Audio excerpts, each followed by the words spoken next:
네, 오늘 빌립보서 9번째 강의 시간입니다. 오늘은 빛으로 사는 사람들이라는 제목으로 하나님 말씀 증거하도록 하겠습니다. 우리 좌우에 계신 분들과 한번 인사하실 때 우리 빛으로 살아갑시다 한번 인사하겠습니다. 네, 빛으로 살아갑시다. 네, 아멘. 이제 오늘 우리는 한 폭의 그림을 이야기를 시작으로 말씀을 시작하려고 합니다. 영국의 화가 시기스문트 고체, 영어로는 시기스문트 크리스찬 슈버트 고체라는 분인데요. 그의 작품에 그는 멸시받고 버림받았다. 영문으로 보니까 He was despised and rejected of man 이라고 되어 있습니다.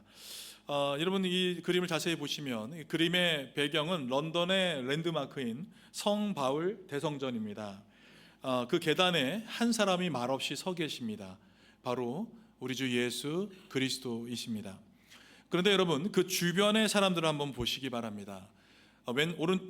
오른쪽 맨 위에 스포츠 신문에 열중한 젊은이가 있고요. 또 길을 걸으면서 시험관을 들여다보는 과학자가 그 아래 있고, 또 휴가 여행을 위해서 택시를 잡으려고 하는 이 앞쪽에 남자 여자가 있습니다. 그리고 몇몇의 신부가 함께 모여서 팔을 휘두르며 열심히 토론하고 있는 장면을 보실 수 있습니다. 이 사람들은 각자의 삶에 바빠서 자신의 욕망과 관심사에 몰두한 나머지 계단에 서 계신 예수님을 전혀 알아보지 못하고 있습니다. 여기 계신 예수님은 마치 없는 존재인 것처럼, 완전히 투명 인간처럼 취급당하고 계신 것입니다. 그런데 여러분 이쪽에 보시면 오직 한 사람, 이 간호사, 제복을 입은 여성만이 잠깐 발걸음을 멈추고 예수님을 곁눈질로 바라보고 있습니다. 많은 사람들의 이 무관심 속에 홀로 예수님을 마주한 그녀의 시선이 오늘 우리에게 깊은 울림을 주고 있는 작품입니다.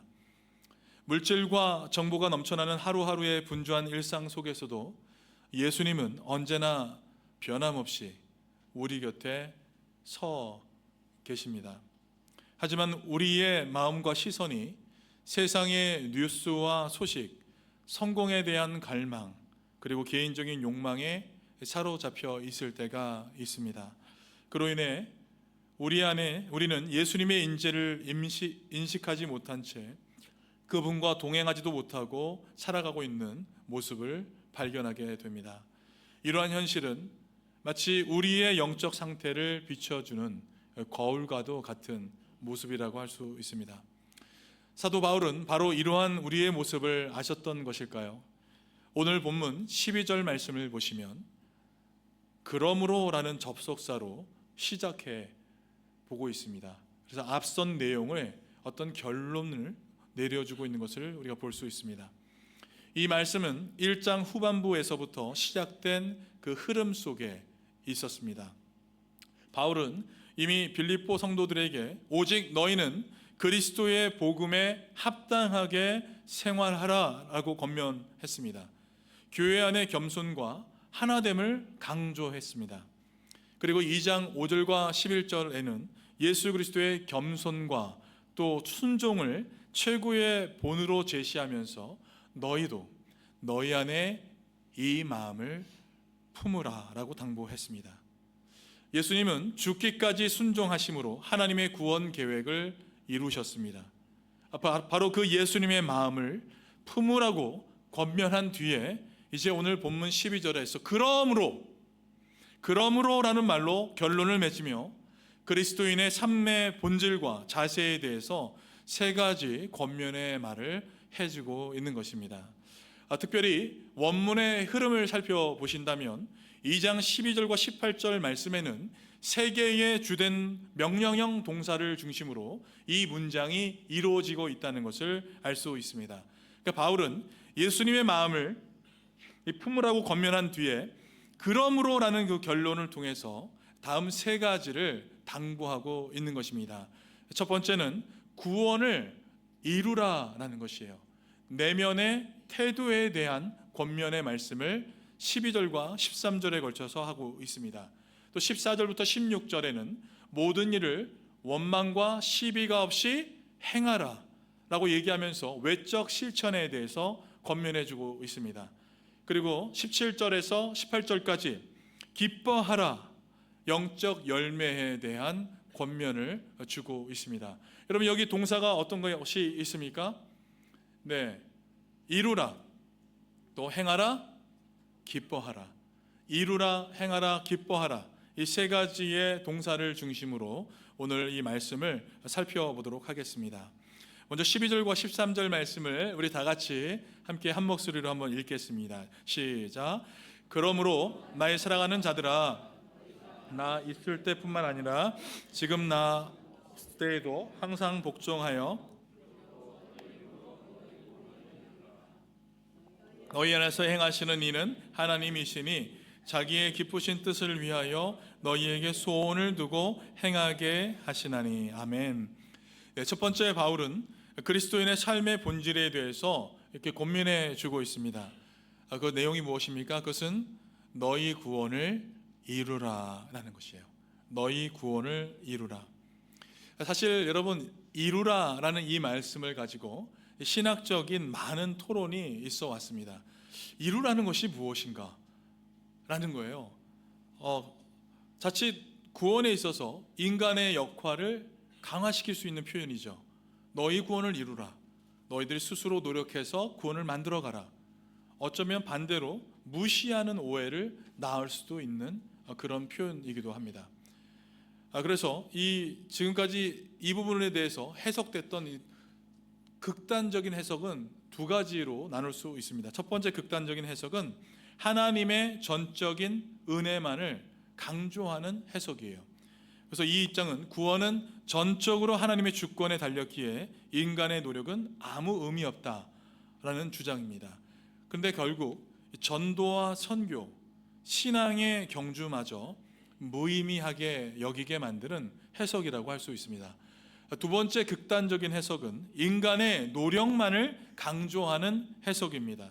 그러니까 구원을 이루라라는 이 명령을 오해해서 마치 구원을 얻기 위해서 내가 열심히 노력해야 된다, 이 구원이 내 손에 달려 있다는 것처럼 여기면서 하나님 없이도 의롭게 살 수 있다는 교만에 빠지게 만드는 해석입니다.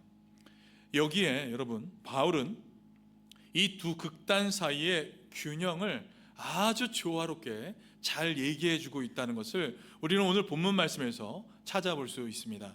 12절에서 사도 바울은 인간의 책임을 강조하면서 뭐라고 했습니까? 두렵고 떨림으로 너희 구원을 이루라 라고 얘기한 반면에 바로 이어서 13절에서 어떻게 얘기합니까? 너희 안에서 행하시는 이는 누구세요?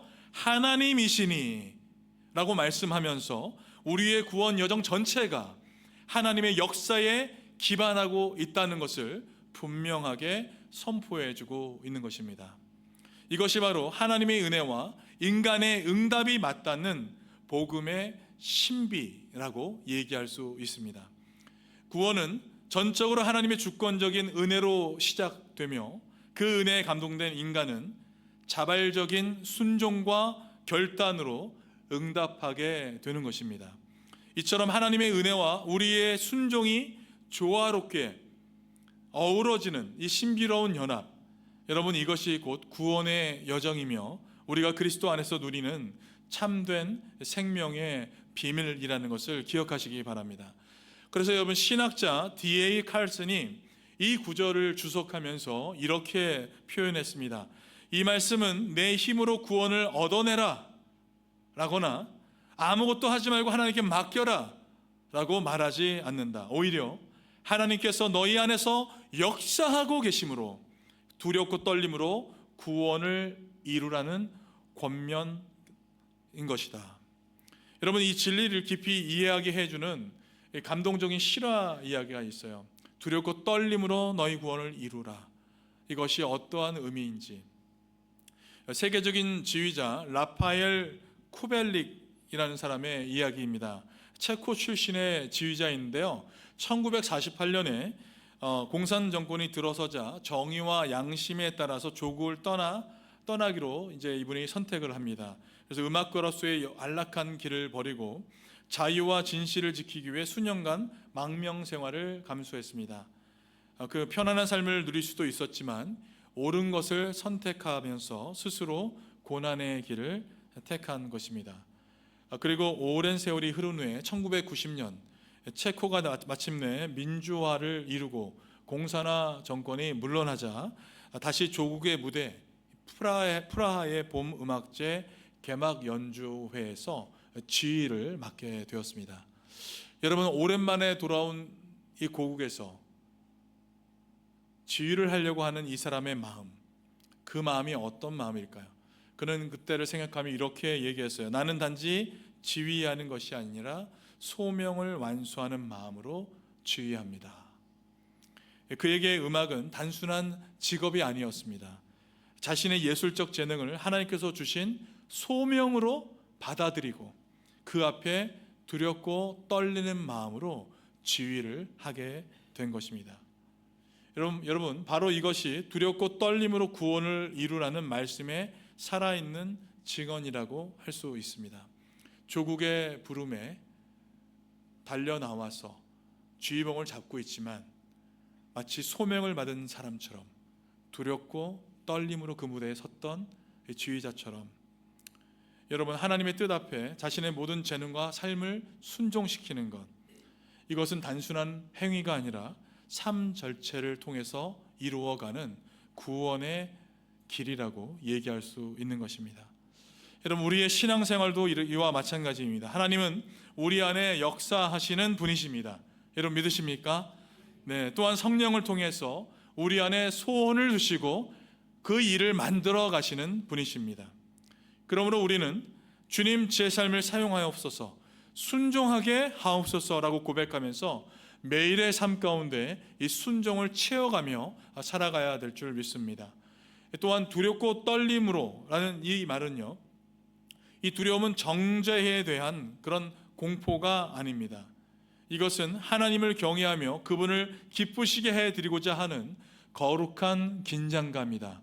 그렇게 우리가 이해할 수 있을 것입니다. 마치 사랑하는 사람의 마음을 상하지 않게 하려는 그 애틋한 마음처럼 우리도 하나님의 은혜를 헛되이 받지 않도록 늘 신중하고 진지한 태도로 살아나가야 한다라는 의미인 것입니다.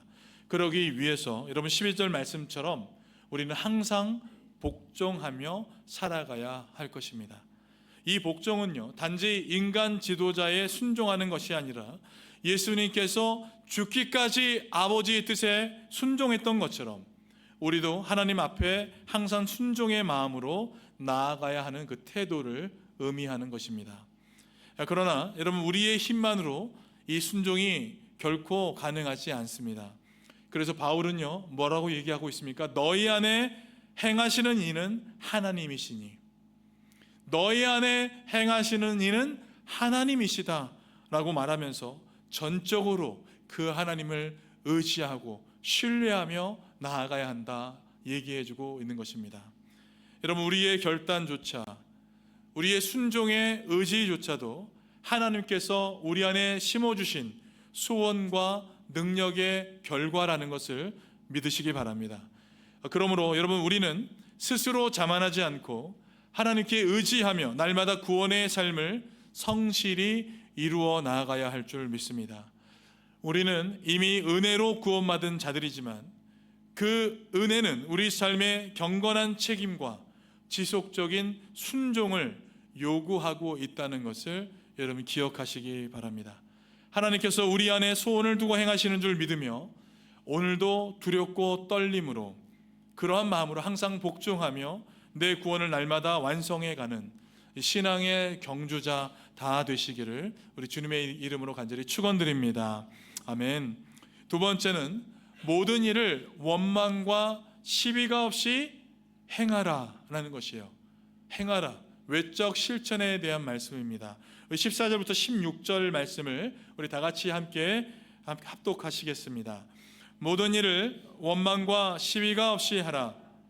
이는 너희가 순전하여 어그러지고 거스르는 세대 가운데서 하나님의 흠없는 자녀로 세상에서 그들 가운데 빛들로 나타내며 생명의 말씀을 밝혀 나의 다름질이 헛되지 아니하고 수고도 헛되지 아니하므로 그리스도의 날에 내가 자랑할 것이 있게 하려 함이라. 아멘.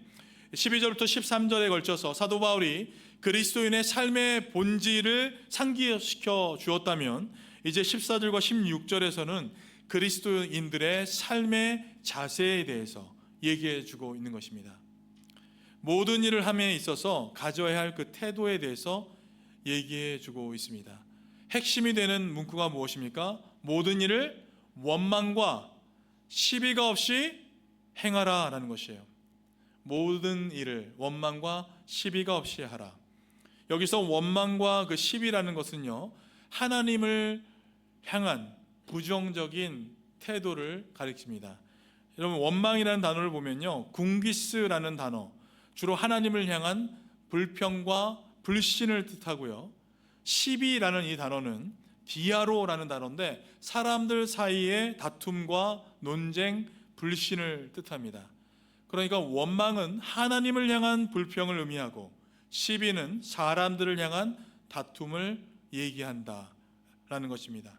그래서 원망과 시비가 없이 하라라는 말씀은요, 하나님에 대한 신뢰와 사람들 사이의 화평한 관계를 지키면서 살아가야 한다라는 것입니다. 이것이 우리 그리스도인들의 삶의 자세라는 것입니다. 단순히 옳고 그름을 따지지 말라는 말이 아니라 사랑과 신뢰의 그 태도 안에서 분별하며 말하라 라는 것이에요. 분별하며 말하라. 바울이 말하는 핵심은 모든 일 가운데 분별하며 말하라는 것입니다. 일상의 사소한 말과 행동 분별하라는 것이에요. 공동체 내의 갈등 분별해서 말하라는 것이에요. 억울함을 대하는 자세 분별하며 얘기하는 것이에요. All of it, 모든 것 가운데 분별하며 얘기해야 한다라는 것입니다. 우리가 하나님을 신뢰하지 않으면 불평이 나오게 되고요, 서로를 신뢰하지 않으면 다툼과 불신이 싹트게 되듯이 이 모든 일에 분별하며 우리가 말을 꺼내야 한다라는 것입니다. 실제로 이스라엘 백성은 이것이 하나님의 시험인지 분별하지 못하고 광야에서 수없이 하나님께 원망과 불평을 토해냈습니다. 그리고 지도자 모세에게까지 그 원망과 불신을 토해내기 시작했어요. 바울은 이러한 구약의 사례를 염두에 두고 오늘 본문에서 빌립보 성도들에게 너희는 그들과 달라야 한다 라는 의미로 원망과 시비가 없이 하라라는 말씀을 주고 있는 것입니다. 신약학자 고든 피라는 학자가요, 방금 전에 읽었던 2장 14절과 16절 말씀에 있어서 바울 서신 중에 유일무이하게 구약의 회상을 갑자기 쏟아내는 부분이다 라는 말을 했습니다. 그러니까 바울이 여기서 의도적으로 이스라엘 백성이 광야 생활에 있었던 이야기를 상기시켜주고 있다라는 의미가 되는 것입니다. 실제로 여러분, 원망하지 말라라는 이 말은요, 출애굽 당시에 이스라엘의 원망을 떠올리게 하죠. 흠이 없고 순전하여라는 이 표현은 하나님께서 아브라함에게 언약을 세우실 때 요구하셨던 너는 내 앞에서 완전하라라는 말씀을 떠올리게 합니다. 어그러지고 거스르는 세대라는 이 표현은요, 모세의 노래 신명기 32장 5절에 나오는 삐뚤어지고 패역한 세대로 이스라엘을 책망할 때 했던 그 말을 그대로 사용하고 있다는 것을 우리는 알 수가 있습니다.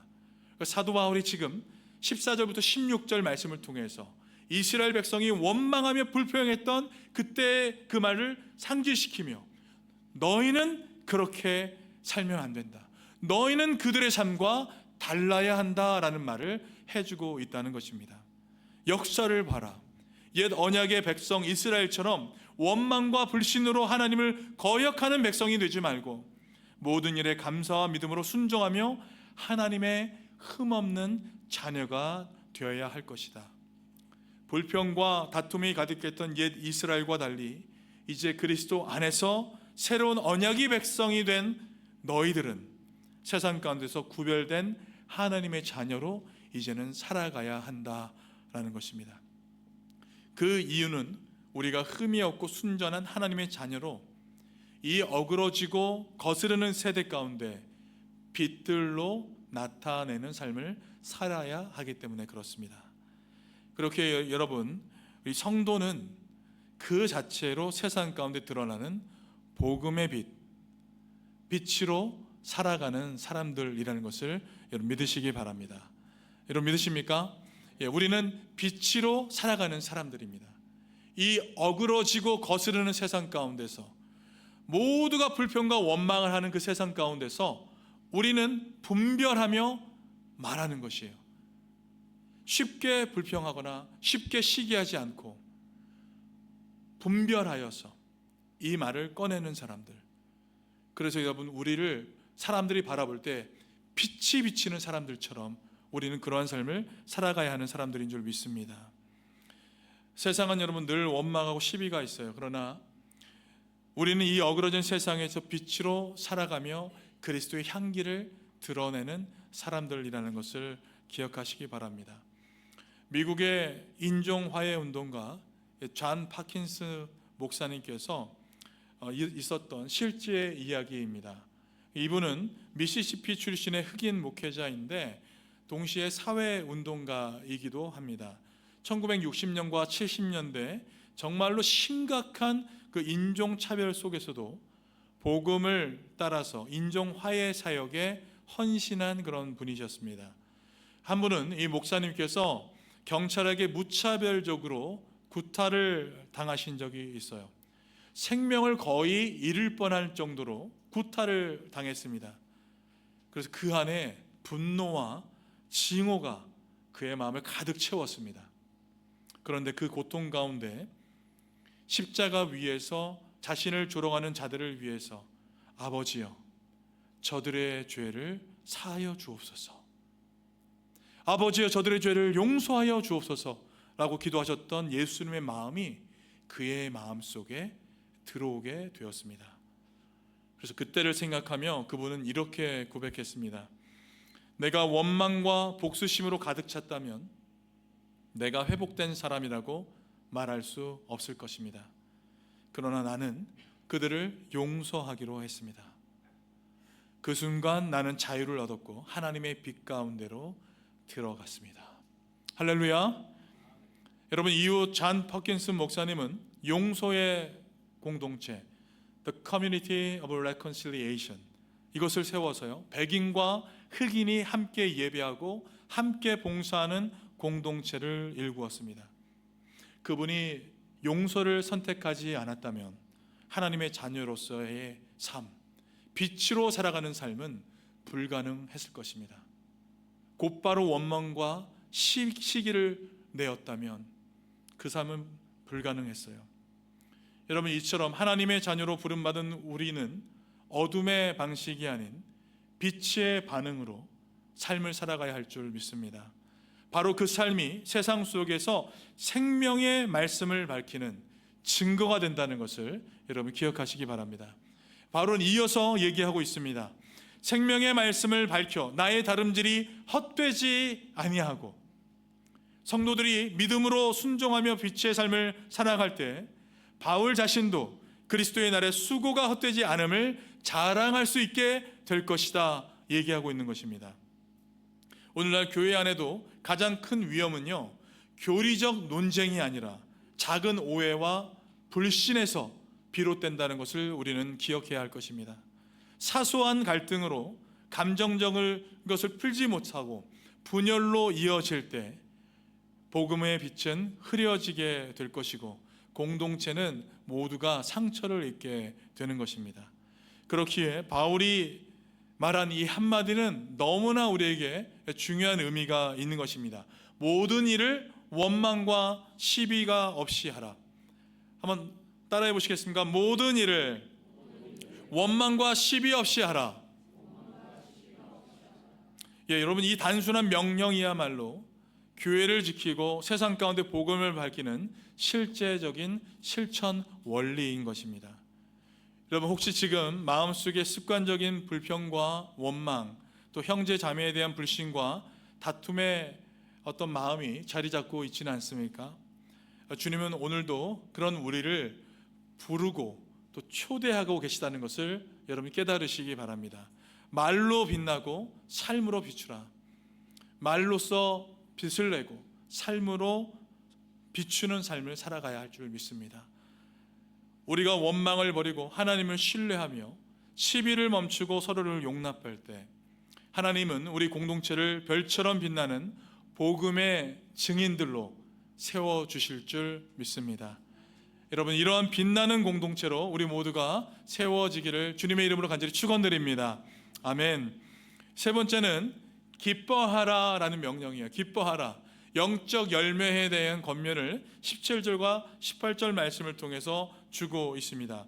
어떻게 보면 이 짧은 말씀 속에 바울의 삶과 신앙의 정수가 담겨져 있다라고 얘기할 수 있을 것입니다. 우리 17절과 18절 말씀을 다 같이 함께 읽겠습니다.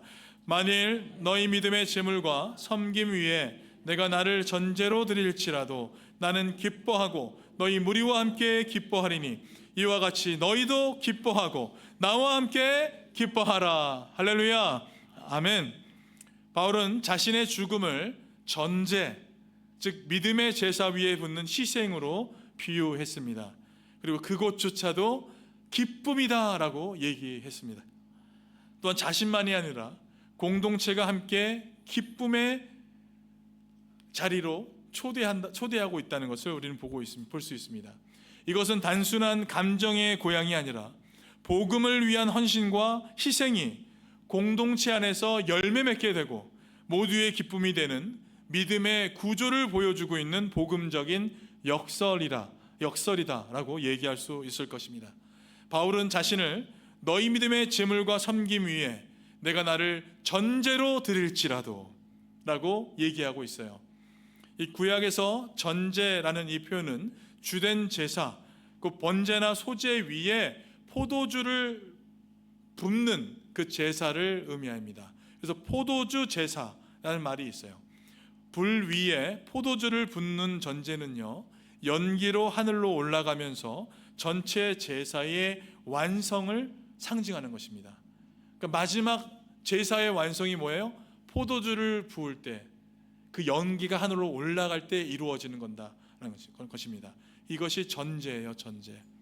바울은 빌립보 성도들의 믿음이 마치 하나님께 드려지는 제물로 바라보면서 자신은 그 위에 부어지는 작은 전제, 그 보이지 않는 조연이자 마무리로 여기고 있는 것입니다. 심지어 순교의 가능성 앞에서도 나는 기뻐한다. 그러니 너희도 함께 기뻐하라 라고 빌립보 성도들에게 그 기쁨의 초대를 하고 있다는 것을 알 수 있습니다. 여러분, 얼마나 아름답고 겸손한 태도입니까? 공동체의 믿음을 세우는데 자신의 생명을 부을 수만 있다면 그것만으로 만족하고 기쁘다라고 얘기한 것입니다.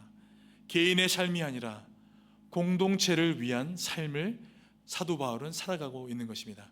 여러분, 어떤 분과 삶이 비슷합니까?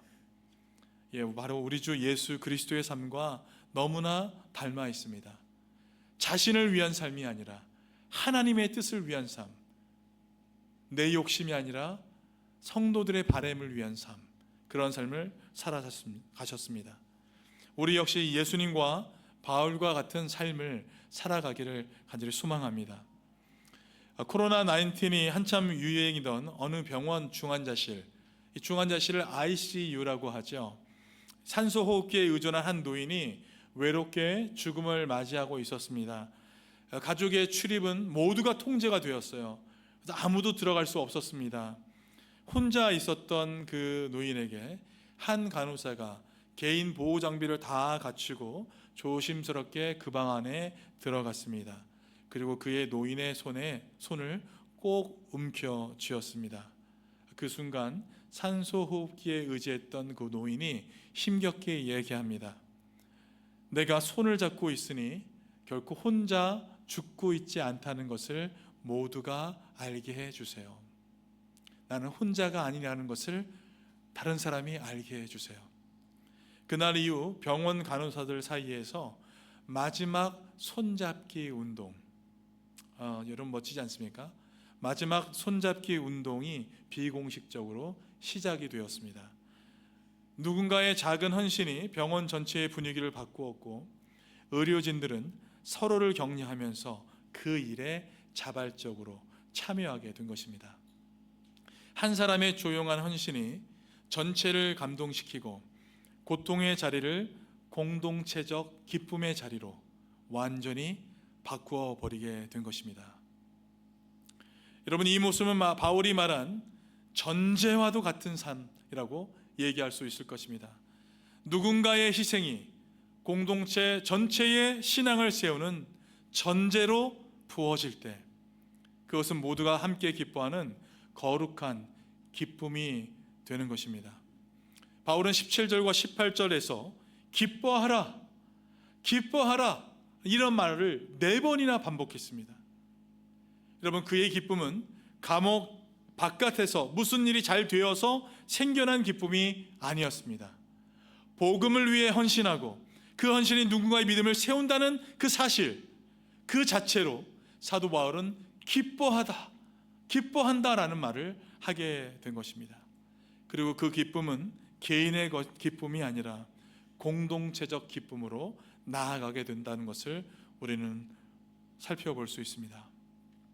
여러분, 현대사회는 군중 속의 고독이라 불릴 정도로 많은 사람이 있지만 고독한 삶을 살아가는 그런 시대입니다. 공동체성이 붕괴되고 있어요. 하지만 복음은 분명히 얘기하고 있습니다. 내가 헌신할 때 너 혼자 고립된 것이 아니라 그 헌신이 누군가를 세우고 모두의 기쁨이 된다라는 것입니다. 바울은 지금 감옥에 있지만 복음을 위해 삶을 드릴 수 있어 기쁨으로 충만한 상태입니다. 그리고 얘기합니다. 너희도 이와 같이 기뻐하고 나와 함께 기뻐하라. 할렐루야. 우리 같이 한번 이 말씀을 같이 읽겠습니다. 너희도 이와 같이 기뻐하고 나와 함께 기뻐하라. 여러분, 이러한 기쁨의 삶을 우리 모두가 살아가길 간절히 소망합니다. 여러분, 교회는 한 사람의 눈물이 모두의 기쁨이 되는 것, 한 사람의 순종이 모두의 감사로 이어지는 곳이다 라는 것을 여러분 믿으시기 바랍니다. 한 사람이 기뻐할 때 기쁨 바이러스가 퍼져나가는 것이에요. 한 사람이 순종할 때 그 사람 때문에 교회가 함께 감사하게 되는 것입니다. 여러분, 우리의 삶이 자꾸 초라해 보여도 괜찮습니다. 그 삶이 복음과 공동체를 위해서 전제로 부어지고 있다면, 내게 처한 상황이 어떠하든지 간에 나의 기쁨과 나의 순종이 전제로 드려지고 있다면, 여러분, 그거 하나만으로 우리 공동체는 다시금 살아나게 될 것입니다. 우리는 하나님께 감사하며 기뻐하는 공동체가 될 줄 믿습니다. 또한 이런 우리의 모습을 하나님께서 향기로운 제물로 기쁘게 받아주실 줄 믿습니다. 기꺼이 부어지는 삶, 그리고 함께 누리는 기쁨, 그것이 바로 바울이 보여준 복음적 삶이며 오늘 우리가 따라야 할 예수 그리스도의 발자취인 줄 믿습니다. 이와 같이 너희도 기뻐하고 나와 함께 기뻐하라. 이러한 삶을 살아가는 우리 모두가 되길 간절히 소망합니다. 말씀을 맺겠습니다. 우리는 오늘 빌립보서 말씀을 통해서 빛으로 사는 사람들의 3가지 특징을 살펴보았습니다. 첫 번째 무엇이었습니까? 하나님께서 우리 안에서 역사하심을 믿고 두렵고 떨림으로 너희 구원을 이루라 라는 것이요, 내적 태도를 견고히 하라는 것입니다. 두 번째는 옛 이스라엘 백성과 달리 모든 일을 원망과 시비 없이 하라. 세상 속에서 빛으로 드러나는 외적 실천을 이루며 살아가라 라는 것이에요. 세 번째는 복음을 위한 헌신과 희생을 통해서 공동체와 함께 기뻐하는 영적 열매를 맺으라는 것입니다. 나의 작은 기쁨과 순종이 우리 공동체의 전제가 되어질 때 이 모두가 그 일을 통해서 기뻐하게 된다라는 것입니다.